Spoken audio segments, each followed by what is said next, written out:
भाई सबसे पहले आपको नए साल की हार्दिक शुभकामनाएं। प्रभु इस साल आपको असीम कहते हैं ना सफलताएं प्रदान करे। और मेरा प्रभु से आग्रह है, निवेदन है कि भैया इस बार 2023-24 में जो कसर रह गई थी 2025 में उसकी 10 गुना बढ़िया पोजीशन बनवा दे, बढ़िया प्रॉफिट करा दे, ताकि मज़ा आ जाए, मज़ा आ जाए, मज़ा आ जाए। भाई आपका क्या विचार है कमेंट में लिख डालिए। भाई आज बाज़ार में जो मूवमेंट चल रही है मैंने उसकी डिस्कशन की है।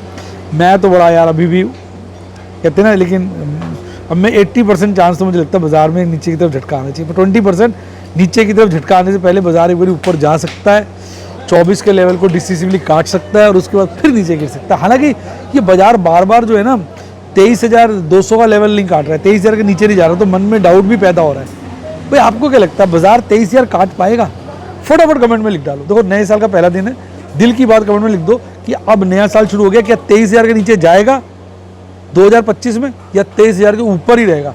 लिख डालिए कमेंट में, क्योंकि डार्लिंग मैं सारे कमेंट पढ़ता हूँ। और हाँ, अगर आपने डीमैट अकाउंट नहीं खुलवाया तो क्या सोच रहे हो यार, लिंक डिस्क्रिप्शन बॉक्स में उससे खुलवाइए या मेरी टीम को कॉल करिए ना। किस नंबर पे? 7011-323-077 7011-323-077। मेरी टीम की तरफ से आपको पूरा सहयोग मिलेगा। डीमैट अकाउंट खुलवाने में कोई दिक्कत आएगी, कोई बात हो आप उनसे पूछ सकते हैं, पूरी सहायता की जाएगी।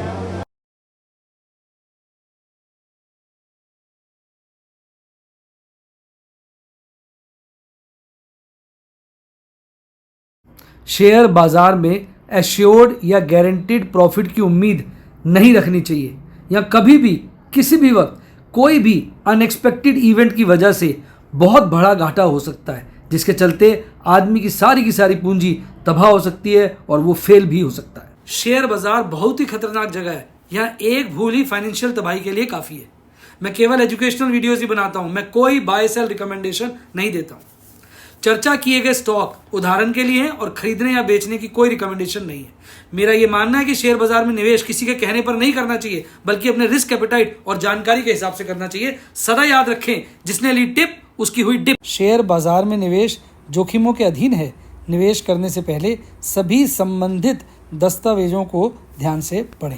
हाय गाइस, आपका स्वागत है आपके अपने show MKJ talks for investment इन हिंदी में।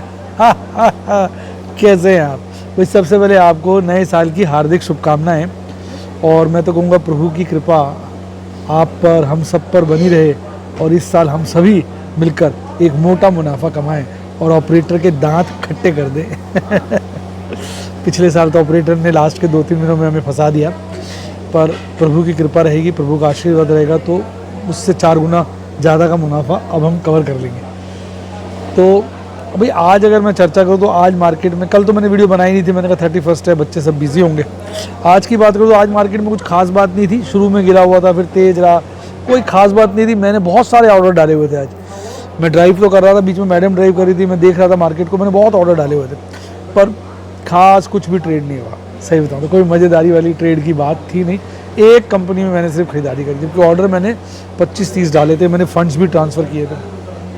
पर ठीक है यार, जो प्रभु कराते हैं ना बढ़िया कराते हैं, ये सोच के आगे बढ़ना चाहिए। तो आगे हमें और मुझे लगता है अच्छे मौके प्राप्त होंगे। अच्छा, अब अगर हम आज की मार्केट की बात करें तो भाई आज फियर कल के मुकाबले हल्का सा बढ़ा है, और फियर हल्का सा कम हुआ है। इंडेक्स बढ़ा है ना, तो फियर कम हो गया। पर अब हम बड़े 41 के लपेटों में लगातार घूम रहे हैं। मुझे लगता है एक मूवमेंट आनी चाहिए, तो ऊपर की या नीचे की, उसके बाद फियर की डिग्री भी अच्छी खासी चेंज होगी। अभी तो हम बीच में फंसे हुए हैं। और यार एज़ यूजुअल अगर आप देखेंगे, आपका US ट्रेजरी यील्ड जो है लगातार बढ़ती जा रही है। देखिए अब तक की हाईएस्ट आई, इस साल की हाईएस्ट ट्रेजरी यील्ड है। अब एक बात और मैं बताऊं, थोड़ा ऑयल भी महंगा हो रहा है। अब ऑयल देखा जाए तो दिसंबर के पीक पे आ गया, तो ऑयल भी थोड़ा महंगा हो रहा है, तो छोटा टिक लगा देते हैं। रुपया तो कमज़ोर लगातार हो ही रहा है, और अगर आप देखेंगे 10 ईयर ट्रेजरी यील्ड भी लगातार बढ़ रही है, तो ये भी नेगेटिव है। तो बाज़ार में ना एक जैसे कहते हैं ठहराव सा आ गया है, एक दायरे में बाज़ार हल्का फुल्का इधर उधर हल्का मूव कर रहा है, कोई ख़ास बाज़ार में परिवर्तन नहीं है। और FIs तो एफआईज के तो एक ही बात कह सकते हैं, छोड़ गए एफआईज, देखो दामन हमारा छोड़ गए। 1782 करोड़ की कैश सेगमेंट में बिकवाली, 767 करोड़ की इंडेक्स फ्यूचर की बिकवाली और 758 करोड़ की स्टॉक फ्यूचर की बिकवाली। कुल मिला के आज बड़ी बिकवाली 3308 करोड़ की। और कल की बिकवाली जो थी वो तो दिल दहलाने वाली थी, अपनी वीडियो कल बनाई नहीं, 9262 करोड़ की। कल कैश सेगमेंट में बड़ी बड़ी भारी बिकवाली करी, इंडेक्स फ्यूचर में भी भारी बिकवाली करी, स्टॉक फ्यूचर में भारी भारी बिकवाली करी। तो कल तो ऐसी बिकवाली करी कि आदमी जो है भाई साहब भौचक्का रह गया। तो ज़बरदस्त बिकवाली, हाहाकार की स्थिति कल उन्होंने बनाई थी। इसके मुकाबले अगर आप देखेंगे ना, एफआईज ने हल्की सी खरीदारी की थी, डीआईज ने सॉरी हल्की सी खरीदारी। और कुल मिला के कल और आज दोनों कैश सेगमेंट में हल्की फुल्की बिकवाली आई है, क्योंकि जितना एफआईज ने माल काटा उतना ही लगभग डीआईज ने प्लस कर लिया। पर FIIs, index future, stock future भी काट रहे। तो भैया इस वक्त तो मूड माहौल थोड़ा सा पेचीदा है जहाँ तक एफआईज की बिकवाली। भाई मैं तो मान के चलता हूँ अभी एफआईज की बिकवाली बनी रहेगी। और देखिए कितना रिकॉर्ड लो पे आ गया इंडेक्स फ्यूचर की शॉर्ट। इंडेक्स फ्यूचर लॉन्ग है 13.54, इसका मतलब शॉर्ट है लगभग 87, 86.5 कह लीजिए, तो बड़ी शॉर्ट है। और लेकिन स्टॉक फ्यूचर जो है ना, अभी भी उसमें इंडेक्स लॉन्ग, स्टॉक फ्यूचर की लॉन्ग ज़्यादा है, इंडेक्स की लॉन्ग तो काफ़ी कम है, काफ़ी रीजनेबल है। एक रिकवरी किसी वक्त भी आ सकती है। हालांकि दिल से आवाज़ आ रही है कि 10 के नीचे जाएगी, पर देखो। और सारे इंडाइसेस आधा % के लपेटे में बढ़े हुए थे, with the exception of small cap 100 और स्मॉल कैप 50। स्मॉल कैप 50 तो 0.8% बढ़ा था, पर स्मॉल कैप 100 लगभग 1.02 था।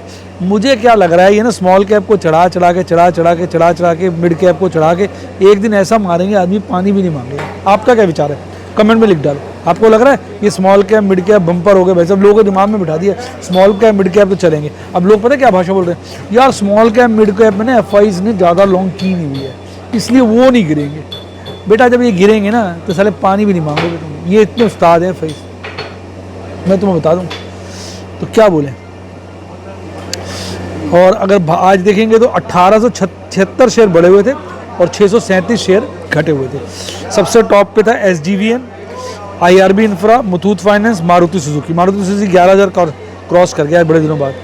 और गिरने वालों में सबसे आगे था CG consumer, Canfin Homes, Paytm और आपका प्रेस्टीज एस्टेट। तो इनकी आज बत्ती लगी हुई थी। अब अगर हम बात करें निफ्टी 50 की, तो उसमें 36 शेयर बढ़े हुए थे और 14 शेयर घटे हुए थे। और अगर टोटल बात करें तो 23,644 पे कल बंद हुआ था, आज 23,637, लगभग वहीं खुला। खुलते ही एक बॉटम बनाया आज का 23,562 का, फिर सारा दिन भागा। हालांकि ऊपर के लेवल पे ऊपर नीचे किया, ये पीक अंतिम क्षणों में लगाया 23,822 का, फिर उसके आसपास ही 23,742 पर 98 पॉइंट चढ़कर 0.41% की बढ़त के साथ बंद हो गया।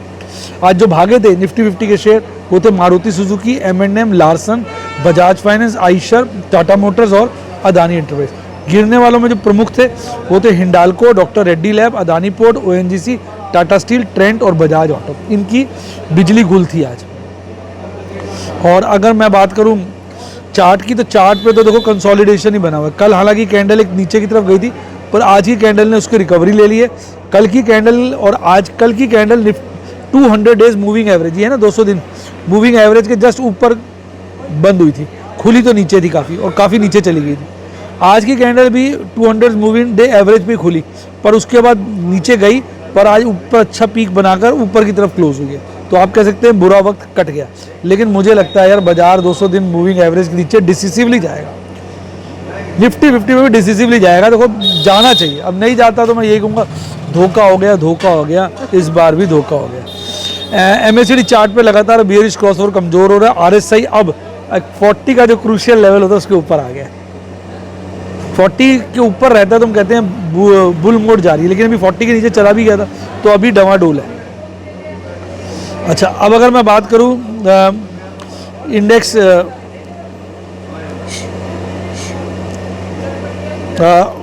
निफ्टी के ओपन इंटरेस्ट की, तो भाई साहब बड़ा खतरनाक है निफ्टी का ओपन इंटरेस्ट। मैक्सिमम पेन अगर आप देखेंगे तो 24,500 पे, बाजार बंद हुआ 23,742 पर, मैक्सिमम पेन 24,500 पर है, और सेकंड हाईएस्ट 23,800 पे है। तो अब आप देखो, आप पुट वालों को देखो, पुट वाले अपनी पोजीशनें यहाँ बढ़ा रहे हैं, यहाँ बढ़ा रहे हैं, यहाँ बढ़ा रहे हैं, यहाँ बढ़ा रहे हैं, यहाँ बढ़ा रहे हैं, यहाँ भी बढ़ाई है, यहाँ भी बढ़ाई है, 24,000 तक बढ़ाई है। उसके ऊपर उनका कॉन्फिडेंस कम है। कॉल राइटर्स देखो यहाँ घटा रहे हैं, यहाँ घटा रहे हैं, हालांकि 23,800 पे उन्होंने बढ़ाई है, यहाँ भी घटाई है, यहाँ बढ़ाई है, यहाँ बढ़ाई है, यहाँ बढ़ाई है, यहाँ बढ़ाई है, यहाँ घटाई है। तो कहीं ना कहीं जो है उनकी स्थिति भी डावाडोल सी है, ठीक है ना।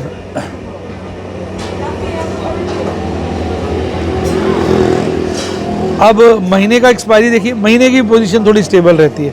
24,000 पे दोनों का मैक्सिमम पेन है, कल का भी और आज का भी, और सेकंड हाईएस्ट जो है 25,000 पे। तो इसमें कोई खास, क्योंकि वीकली एक्सपायरी है ना इसमें, तो वीकली में चेंज ज़्यादा आता है। तो अब अगर आप देखेंगे पीसीआर तो काफ़ी इंप्रूव हो गया, देखिए काफ़ी इंप्रूव हुआ है।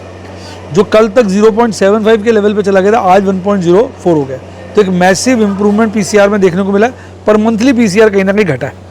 तो इसका मतलब वीक में, अब 2 दिन रह गए एक्सपायरी के, वीकली में चेंज ला रहे हैं, पर मंथली में ऐसा कोई लंबा चौड़ा चेंज नहीं है। निफ्टी बैंक की बात करूँ तो 10 शेयर बढ़े हुए थे, 2 शेयर घटे हुए थे। कल 50,860 पे बंद हुआ था, आज 50,841 पे खुला, जहाँ बंद हुआ था उससे नीचे। कि आज उस निफ्टी 50 की तरह इसने भी शुरू में बॉटम लगाया 50,485 का, और उसके बाद ये भागा, तो फिर ऊपर इसने निफ्टी 50 की तरह इसका चार्ट है 31,321 का यहाँ पर पीक बनाया, फिर अल्टीमेटली 51,000 के ऊपर डिसिसिव क्लोजिंग दी, 200 पॉइंट बढ़कर 0.39% की तेजी के साथ आज झंडे गाड़ गए हैं।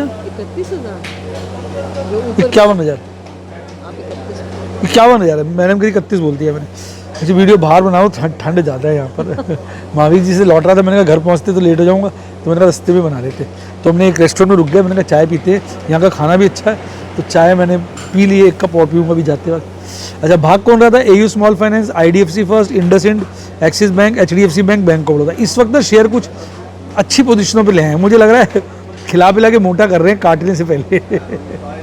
मुझे ऐसा डर सा लग रहा है। गिरने वालों में SBI और PNB गिरे हुए थे। SBI देखिए फिर 800 के नीचे आ गया।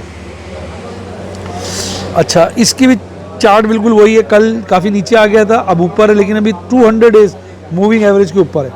एक बड़े क्रूशियल स्टेज पे निफ्टी बैंक खड़ा हुआ है, 200 डेज का मूविंग एवरेज काटेगा तो दिक्कत आएगी।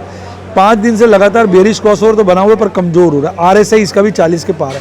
तो इस वक्त निफ्टी 50 का डाटा, निफ्टी बैंक का डाटा ऑलमोस्ट सिमिलर है, चार्ट पैटर्न। फर्क ये है, Nifty bank 200 moving days average से ऊपर है, निफ्टी 50 नीचे या उसके ज़्यादा नज़दीक है, सटीक है, सटा हुआ है कह लीजिए। अच्छा, इसका ऑप्शन चेंज क्योंकि मंथली है, खास चेंज नहीं है।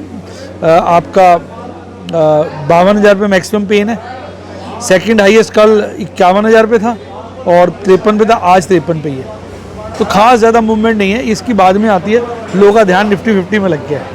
अच्छा, पीसीआर की बात करें तो पीसीआर में हल्की सी और गिरावट है, जो 1.11 चला गया था, गिरते गिरते 0.95 पे आ गया, यानी कहीं ना कहीं हल्का सा कमज़ोरी की तरफ ही इशारा कर रहा है। और भाई साहब, मैंने ज़्यादा ट्रेड नहीं किए, मैंने आज मस्ती करी है, केवल एक कंपनी में शेयर खरीदा है। मैंने ऑर्डर बहुत सारे डाले थे, बाज़ार शुरू में सुबह गिरा, बाद में तेज़ हो गया, तो कोई भी ऑर्डर एग्जीक्यूट नहीं हो पाया। पर मैं पेशेंस से काम कर रहा हूँ, फंड जनरेट कर रहा हूँ, और अच्छी खरीदारी आने वाले वक्त में करूँगा। तो भैया यही मेरी स्टाइल है काम करने की, पेशेंस से, रिस्क मैनेजमेंट करके, कैश मैनेजमेंट करके चलना, और बाज़ार को अच्छे से ग्रिप में लेके काम करना, ताकि ऑपरेटर हम पर हावी ना हो। कभी कभार हो भी जाता है, 2 साल 2021 के बाद 2024 में एक बार हावी हुआ, लगभग 3 साल बाद। हालांकि उसका हावी हमें भारी पड़ा है, पर उसको भी हमने मैनेज कर लिया, कैश सेगमेंट में काफ़ी प्रॉफिट बुकिंग कर ली। तो भाई साहब, ये थी सारी कहानी दिल की, जो मैंने आपको दिल खोल कर बता दी। अब बाकी तो मैं क्या बताऊं। तो आप भी अगर वीडियो मतलब शेयर बाज़ार को समझना चाहें, मैं कोई बाई सेल रिकमेंडेशन नहीं देता हूं, सीखना चाहे तो आप मेरे व्हाट्सएप के सुन सकते हैं। फ़ोन नंबर है 7011 323 077 7011 323 077, या आप मेरी टीम को इस नंबर पे कॉल करिए, या यूट्यूब पे भी आप मेंबरशिप सेक्शन में जाके बन सकते हैं। व्हाट्सएप का जूम बनना तो मेरी टीम को कॉल करिए। और अगर डीमैट अकाउंट नहीं खुलवाया तो फटाफट लिंक डिस्क्रिप्शन बॉक्स में उससे खुलवाइए। टेलीग्राम चैनल ज्वाइन नहीं किया तो लिंक डिस्क्रिप्शन बॉक्स में उससे खुलवाइए। इसी के साथ साथ bye, god bless you, happy investing, और आप स्टॉक मार्केट के बेताज बादशाह बने।